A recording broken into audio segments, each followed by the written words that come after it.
말씀 함께 보실 하나님 말씀은 시편 82편의 말씀입니다. 시편 82편 1절에서 8절 말씀을 한 절씩 교독해서 말씀 보시도록 하겠습니다. 시편 82편 말씀을 한 절씩 교독해서 말씀 보도록 하겠습니다. 하나님은 신들의 모임 가운데에 서시며 하나님은 그들 가운데에서 재판하시느니라. 너희가 불공평한 판단을 하며 악인의 낫 보기를 언제까지 하려느냐. 가난한 자와 고아를 위하여 판단하며 곤란한 자와 빈궁한 자에게 공의를 베풀지며 가난한 자와 궁핍한 자를 구원하여 악인들의 손에서 건질지니라 하시는도다. 그들은 알지도 못하고 깨닫지도 못하여 흑암 중에 왕래하니 땅의 모든 터가 흔들리도다. 내가 말하기를 너희는 신들이며 다 지존자의 아들들이라 하였으나 그러나 너희는 사람처럼 죽으며 고관에 하나같이 넘어지리로다. 하나님이여 일어나사 세상을 심판하소서. 모든 나라가 주의 소유이기 때문이니이다. 아멘. 이 새벽에 하나님 말씀 앞에 먼저 서는 우리 모든 성도님들과 예배의 자리 가운데 가장 먼저 하루를 드리는 모든 성도님들 가운데 하나님의 말씀이 깨달아지고 그리고 하루 가운데 계속해서 생각나는 은혜가 있으시기를 주의 이름으로 축원드립니다. 오늘 말씀 시편 82편의 말씀을 보니까 아삽은, 이 말씀을 기록한 아삽은 참 눈썰미가 좋은 사람이었던 것 같습니다. 어떤 사람들은 그렇게 민감하지 않고 혹은 사는 것이 너무 바빠서 주변을 둘러볼 여유가 없이 그냥 그렇게 살아가는 사람이 있습니다. 그런가 하면은 오늘 말씀의 아삽은 이 세상이 어떻게 돌아가고 있는지 굉장히 예리한 눈으로 관찰하고 있었습니다. 2절은 이렇게 말씀합니다. 너희가 불공평한 판단을 하며 악인의 낫 보기를 언제까지 하려느냐. 아삽의 눈에 들어온 세상은 사실은 그렇게 아름답지 않은 세상이었습니다. 공정한 재판을 해야 될 재판장들이 분명히 있는데 이 재판장들이 공정하지 않습니다. 그리고 그들이 악인들의 낯을 보아서 그들의 얼굴을 보아주면서 이 재판의 결과를 굽어지게 합니다. 1절 말씀을 보니까 하나님께서는 그들을 모아두고 신들을 모아두고는 이렇게 말씀하고 계십니다. 하나님은 신들의 모임 가운데 서시며 하나님은 그들 가운데서 재판하시느니라. 유일한 신은 오직 하나님 한 분뿐이십니다. 그런데 오늘 말씀에 보니까 신들의 모임 가운데에서 하나님이 말씀하신다고 합니다. 어떻게 된 것일까요? 오늘 말씀에 나오는 이 신들은 이 세상에서 권세를 가지고 마치 신처럼 군림하고 통치하는 그런 지도자들, 재판장들을 말씀합니다. 법정에서는 기준이 되는 법이 분명히 있습니다. 하지만은 그 법을 바탕으로 해서 최종적인 판결을 내리는 사람은 재판장입니다. 재판장이 그 최종적인 판결을 결정합니다. 어떤 사람에게는 이 재판장의 한마디 때문에 그 사람의 인생이 결정나기도 하는 그러한 자리가 바로 재판장의 자리입니다. 그런데 오늘 말씀에 보니까 그렇게 사람의 인생을 결정할 수 있는 그런 권세를 가진 그러한 사람들이, 그런 권세자들이 불공평하다고 합니다. 공의롭지 못하다고 말씀합니다. 약자들의 입장에서는 그들을 변화시키거나 이 결과를 뒤집을 수 있는 어떤 힘이나 능력이 없습니다. 그래서 그저 꼼짝없이 당할 수밖에 없는 그런 입장에서는 너무나 끔찍한 상황이 아닐 수가 없습니다. 아삽이 바라본 세상은 그렇게 불의한 세상이었습니다. 그런데 오늘 말씀을 보면서 분명히 몇천 년 전의 이야기인데도 불구하고 아삽의 그러한 시각이 굉장히 공감이 됐습니다. 여러분, 우리가 사는 이 세상이 법과 질서가 제법 잘 갖추어진 세상입니다. 하지만 그럼에도 불구하고 이 땅 어딘가에서는 권력에 그리고 어떤 사람의 폭력에 짓밟히는 일들이 분명히 존재합니다. 언젠가는 아는 지인이 하마터면은 그러한 굉장히 억울한 상황에서 피해를 볼 뻔했던 일이 있었습니다. 그때 그런 이야기들을 했었습니다. 굉장히 씁쓸했는데요. 어떤 개인이 큰 기업이나 어떤 권력을 상대로 너무 억울한 일을 당했기 때문에 소송을 할 때가 있다고 합니다. 증거를 아무리 개인이 확보하고 그런 억울함을 간절하게 호소하고 반복해서 호소할지라도 안 된답니다. 거대한 기업이, 힘 있는 그런 단체가 소송에 나선다면 사실은 개인이 그 소송에서 이길 수 있는 경우는 거의 없다고 합니다. 그래서 그런 상황에서 약자가 할 수 있는 것은 내가 그런 억울한 불행한 경우에 걸리지 않았기를 하면서 바라는 것뿐이랍니다. 참 씁쓸한 이야기였습니다. 물론 이 땅 전체가 불의하지는 않지만은 이 땅에는 분명하게 지금도 그렇게 고통받고 억눌리고 그리고 억울하게 그런 일들을 겪는 사람들이 존재한다는 사실입니다. 이런 세상이 쉽게 바뀌지가 않습니다. 예리하게 볼수록, 더 자세하게 볼수록 암울해지는 그런 세상을 우리는 살아가고 있습니다. 오늘 말씀에 아삽의 보는 그 마음이 꼭 그랬습니다. 도무지 잘 보이지 않는 공평과 정의, 그리고 그와 비교해서 너무나 잘 드러나고 손에 만져지고 눈에 보이는 이 세상의 불의한 모습들. 그런데 그런 상황 속에서도 아삽의 시선을 사로잡는 주인공이 따로 있습니다. 1절 말씀에 신들의 그 모임, 즉 이 세상의 그 권세자들, 이 세상의 통치자들을 소집하셔서 모으시고 그들을 심판하시는 분, 바로 우리 하나님이 계십니다. 하나님께서는 불의를 행하고 있는 이 땅의 권세자들을 모으시고 그들을 꾸짖으십니다. 언제까지냐? 언제까지 너희가 불의한 판단으로 약한 자들을 무시하고 악한 자의 편을 들어줄 것이냐? 그렇게 3, 4절에도 하나님 계속해서 촉구하시는 말씀입니다. 어서 너희는 이 땅의 약자들에게 공의를 베풀어라. 속히 악인들의 손에서 그들을 건져내어라. 하나님 말씀하십니다. 그렇다면 정말 우리의 눈앞에 이런 모든 불의가 싹 사라졌을까요? 아직입니다. 우리 현실을 바라보면 우린 다시 질문할 수밖에 없습니다. 혹시 하나님이 이 세상의 모든 불의함들을 그냥 지켜만 보고 계시는 게 아닙니까? 하나님, 도대체 우리는 이 땅 이러한 불의함들을 어떻게 바라보아야 합니까? 하나님이 분명히 계신데도 이 세상이 왜 이런 것일까요? 우리 성경 말씀은 거기에 대한 이유와 대답을 5절에서 주고 있습니다. 5절 이렇게 말씀합니다. 그들은 알지도 못하고 깨닫지도 못하여 흑암 중에 왕래하니 땅의 모든 터가 흔들리도다.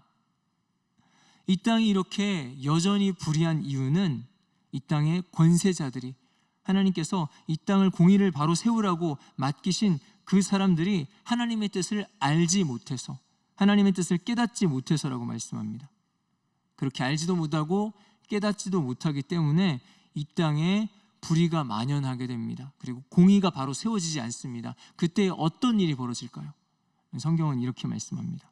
땅의 모든 터가 흔들리도다.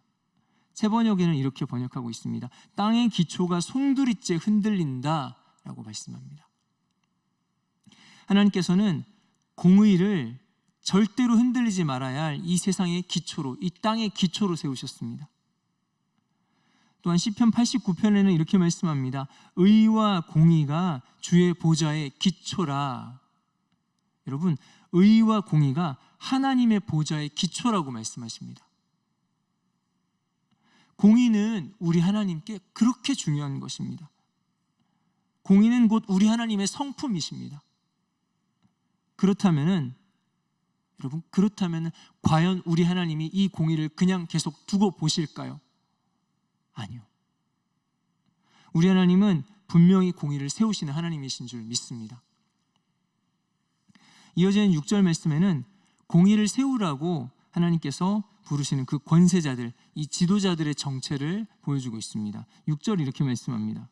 내가 말하기를 너희는 신들이며 다 지존자의 아들들이라 하였으나, 이 권세자들을 가리켜서 하나님이 지존자의 아들들이라고 말씀하십니다. 히브리어에서 이 아들이라는 표현, 벤이라는 표현인데요, 이것이 단순히 어떤 생물학적인 친자 관계만을 이야기하는 것이 아닙니다. 굉장히 넓은 의미를 가지고 있습니다. 그래서 어떤 곳에서는 아들이기도 하고 어떤 곳에서는 자손이기도 하고요, 어떤 곳에서는 백성들이라고 번역되기도 합니다. 누구누구는 베냐민 자손이다라고 했다면 그것은 그 사람의 출신을 이야기합니다.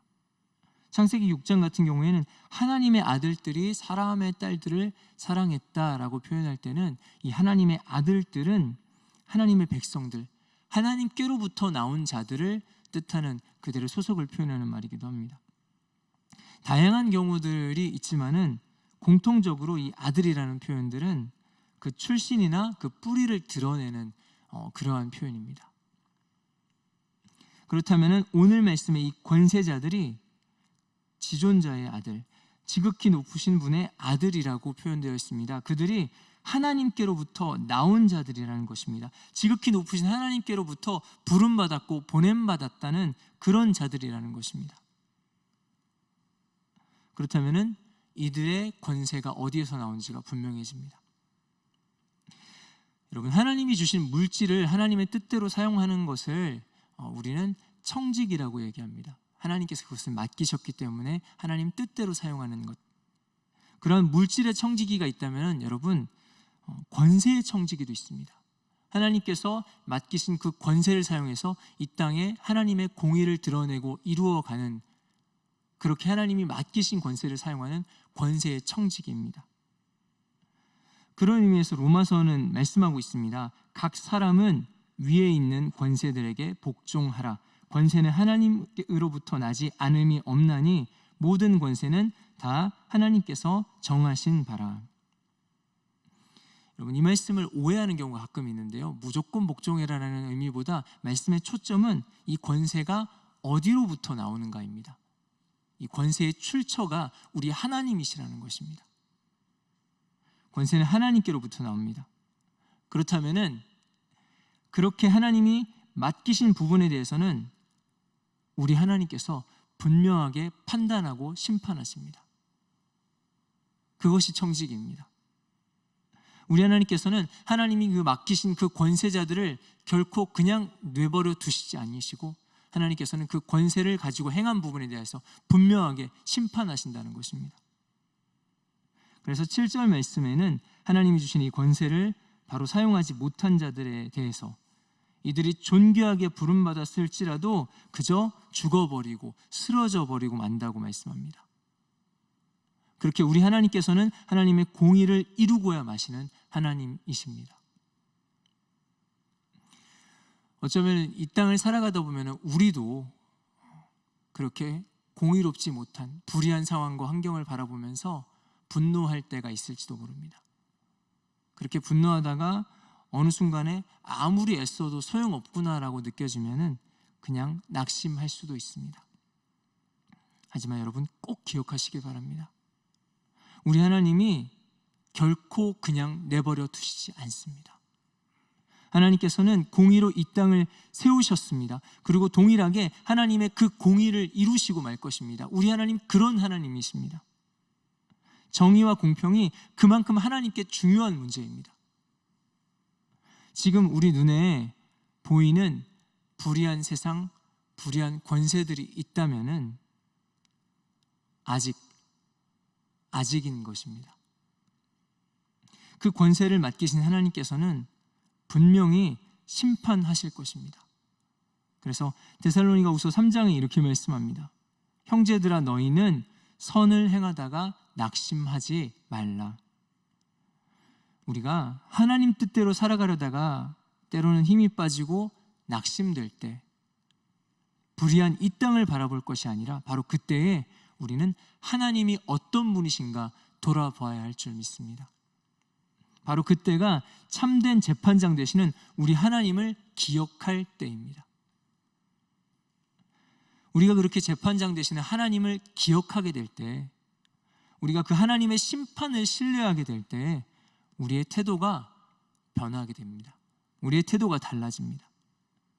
먼저는 내가 함부로 판단하지 않습니다. 내가 함부로 재판하지 않습니다. 왜냐하면 재판장은 하나님 한 분이시기 때문입니다. 또한 불의한 세상에서 이제는 눈을 들어서 재판장 되시는, 참된 재판장 되시는 우리 하나님을 바라볼 때 그 하나님 앞에 서 있는 나를 다시 보게 됩니다. 여러분, 우리가 누구입니까?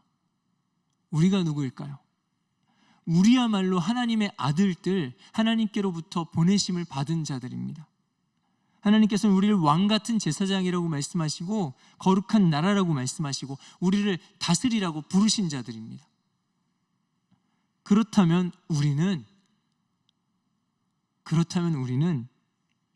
하나님 내게 맡기신 것들을 통해서 하나님의 공의를 이루어 가고 계십니까? 하나님, 이 세상이 너무나 불의합니다, 이 세상이 공의롭지 못합니다라고 우리가 분노하고 좌절할 것만이 아니라 하나님, 나의 삶을 통해서 주님의 공의가 이루어지게 하여 주십시오. 그렇게 간구하고 있습니까? 간절히 바라기는 우리 삶을 통해서 하나님의 공의가 이루어지는 저와 여러분들 되시기를 주님의 이름으로 축원드립니다. 말씀을 정리합니다. 참된 재판장이 분명히 계십니다. 오늘 시편 82편은 8절 말씀으로 이렇게 마무리됩니다. 하나님, 강한 자나 약한 자나 큰 나라나 작은 나라나 이 땅 모든 것이 다 하나님께 속하지 않았습니까?